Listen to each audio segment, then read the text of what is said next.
Hi, hello, and welcome to Speedtalks, the podcast about everything tech in the financial industry.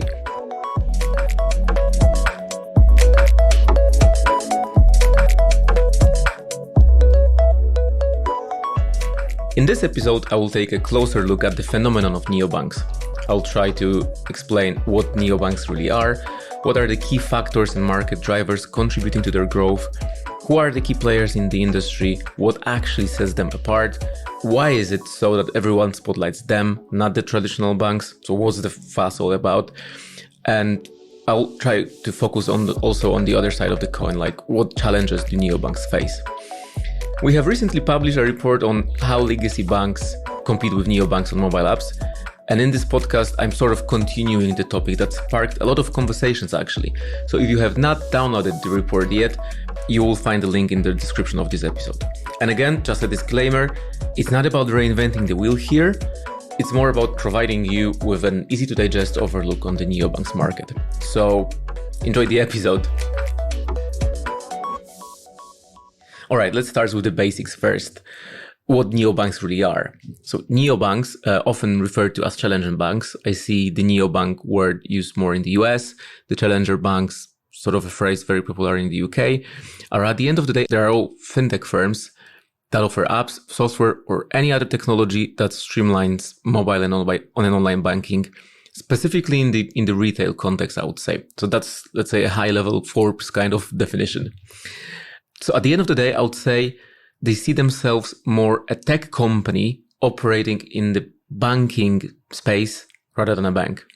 And if you look at key examples of players, you could list the likes of Revolut here, the N26, Monzo, Monezi, Starling Bank, Lunar, Chime, Varo Bank, Atom Bank, Bonk from the Netherlands, or the Brazilian Nubank.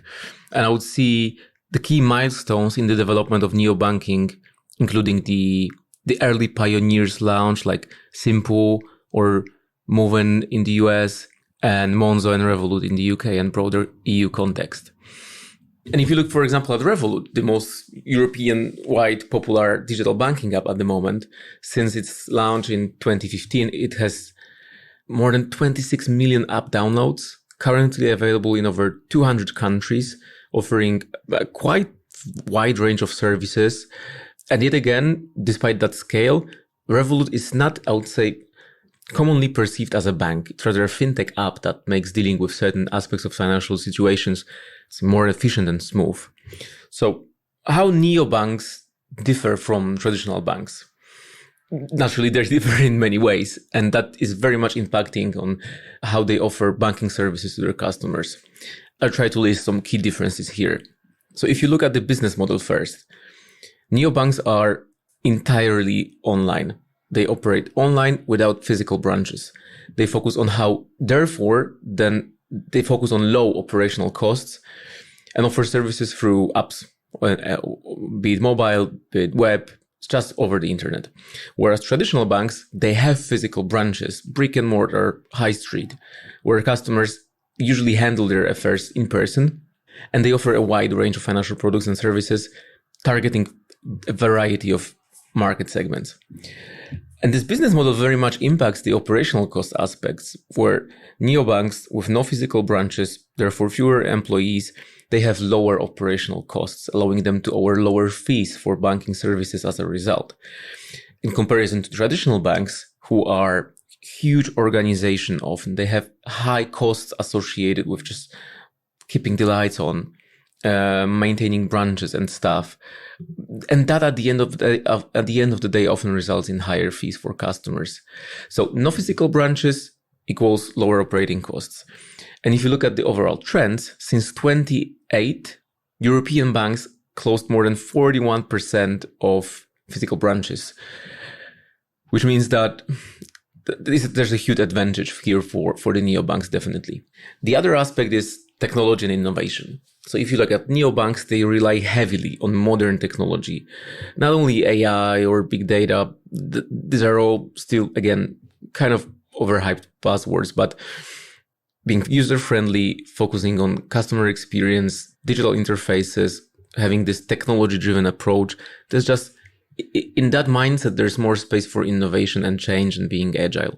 Whereas traditional banks, they often use existing legacy, heritage, IT systems. These are less flexible, harder to modernize, often restricting the, let's say, range of ways moving forward for a bank. Another aspect that differs neobanks from traditional banks is the service availabilities. Naturally, with neobanks being available 24/7 via apps and online is a quite natural thing. Processes are more often automated. Nonetheless, very big on personalization with, currently now AI supported services helping them scaling and services and offerings. Whereas traditional banks, they do offer access both through branches during specific hours, but also online via apps and portals they also use. So again, 24/7 here. And on top of that, physical branches that do provide more personalized service, because at the end of the day, you sit face to face with an expert advising you on what to do. When it comes to the product offering, neobanks, they rather focus on simple, more basic banking product or product lines like personal accounts, cards, transfers, savings, currency exchanges. That's what made Revolut so popular. Whereas traditional banks, they offer a wide range of products, not only retail, but also B2B, a lot of stuff that usually neobanks don't touch, like mortgages, deposits, investments, insurance, specialized products for the business. So neobanks are expanding here more and more, but let's say the space is saturated with traditional bank when it comes to offering. It's just wider. And last but not least, there's important differences with regulations and licenses. Neobanks, they often operate under a fintech license, or they use the license of a banking partner, leveraging banking as a service model, for example. They must compete with regulations, but are often more flexible, whereas traditional banks, they hold full banking licenses, meaning they are subject to super strict financial regulations and oversight.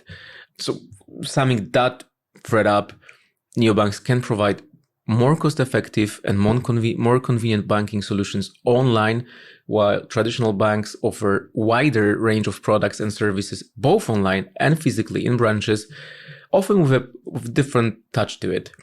And I would say that results with neobanks not enjoying as much trust as traditional banks.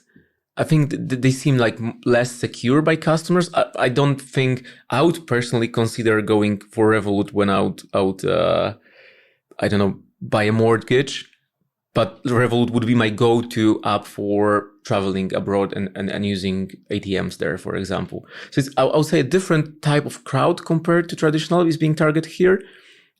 And specifically if you compare it to like incumbent tier 1 banks.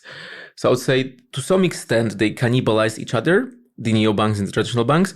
To some extent they can quite naturally supplement each other. All right, let's take a look at the phenomenon of neobanks in the first place. I mean, how did the rise, where did it come from in the first place? All right, so where did neobanks even come from in the first place? So I think the emergence can be tracked back to the, let's say, aftermath of the 2008 financial crisis with Lehman Brothers, etc. I think it worn out trust in traditional banks, creating a lot of opportunity for new players to enter the market. The phrase neobanks first time appeared in 2016 only in Digital Economy Outlook. And then this trend for digital, accessible, transparent services was even further accelerated by the COVID pandemic. And now the neobanking market continues to grow and expand worldwide. There's a forecast that by 2027, there will be almost 125 million of users of digital-only banks.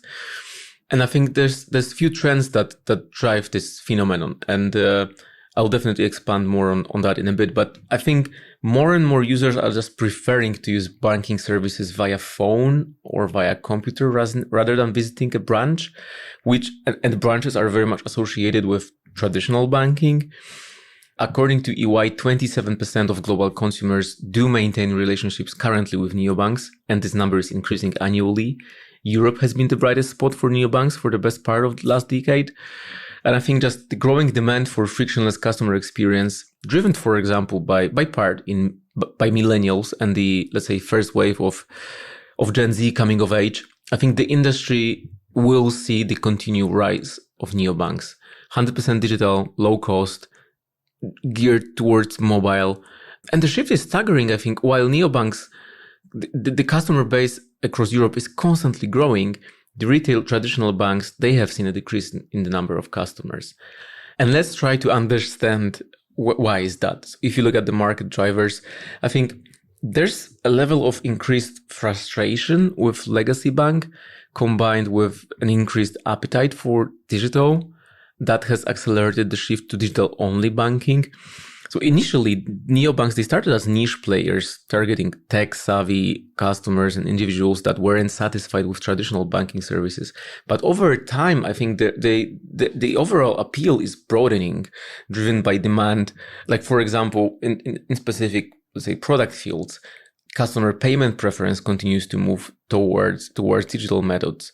But there's more reasons, there's more benefits than that neobanks bring to the table than just that. There's convenience, there's accessibility related to being digital first, there's cost effectiveness, there's transparency with pricing, there's having this, let's say, opinion of being cheaper, more cost effective. They don't have this stigma that often traditional banks deal with, they struggle with having.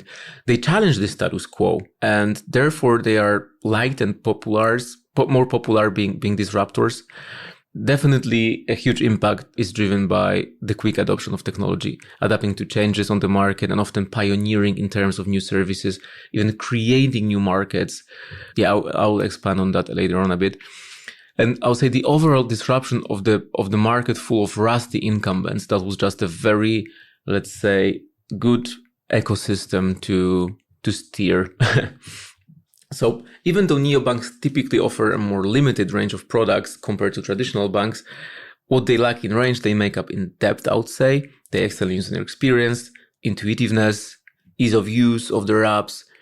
Because if you look at the core features, it's almost always what a typical bank would offer too. It's just the customer experience and the ease of doing stuff that helps them excel.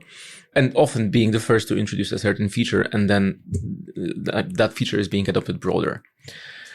And if you look at why is that happening, so what is the, let's say, the edge that gives them, the ability of being first, pioneering, spearheading the market, I would say that one of the biggest advantages of neobanks is their technological edge. And I'm very happy with that, with that summary, because, being a tech freak myself, I think the neobanking space is a very good example of how technology actually gives you this competitive edge, because they can quickly leverage technology to offer innovative solutions. And I'm not talking about AI-driven customer support, which is buzzing now, but more like real-time transaction tracking, advanced security features like biometric authentication, basically any feature you can think of.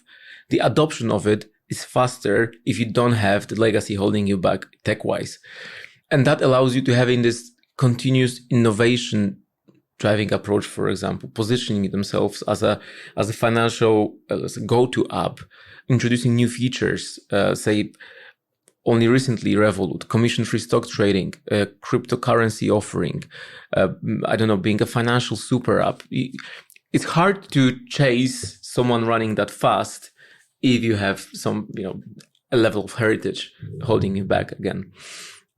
And not having that depth just does not stop them from innovating. So a new feature with a challenger bank, that would take them just a few sprints, where a big bank can be the same feature at a big bank can be a no-go due to certain limitations of their internal IT ecosystem that they face. And that also translates, or I would say the another driver would be related to this cost effectiveness. No physical branches means savings. You can pass those savings onto the customers in the form of lower fees, better interest rates. So I guess all in all, being an incumbent comes with pros and cons. But again, being a challenger bank counts as well, because it's just not a bed of roses. Neobanks do face a lot of challenges. There's fierce competition, both from traditional brick-and-mortar banks and new neobanks disrupting the industry.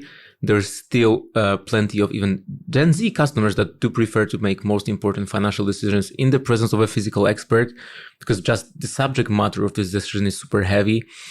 There's issues with customers' trust and security. Having no physical branches can be challenging, and it's not supporting building trust and security, because at the end of the day, you are just, a remote only app that you're less tangible than a traditional bank.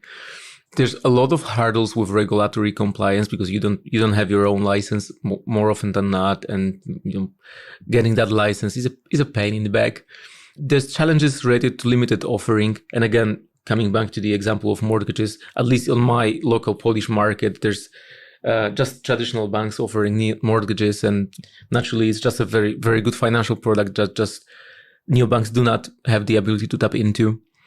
And I would say the overall changes in trends according to geographies or like space where the neobanks operate, at the end of the day also contributes so I would say unequal development across countries. So there's countries that are more, let's say, open to adopt neobanking, say Brazil, and countries where it's just less sexy. Wrapping it all up, neobanks have definitely seen tremendous growth and innovation over the past few years. They offer a fresh, innovative approach to banking, specifically in the contrast to traditional banks. And even though they face challenges like regulatory compliance and huge competition, I think the future looks quite bright, with continued growth and innovation on the horizon. More on neobanks and how traditional banks can compete with them is in our report on how legacy banks can compete with neobanks, specifically in the mobile app context. So you can find the link in the description of this episode.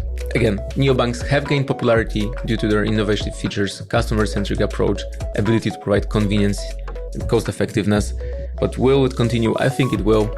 How to compete, you can find some tips in the report. Thank you, and see you again soon. That was Speed Talks.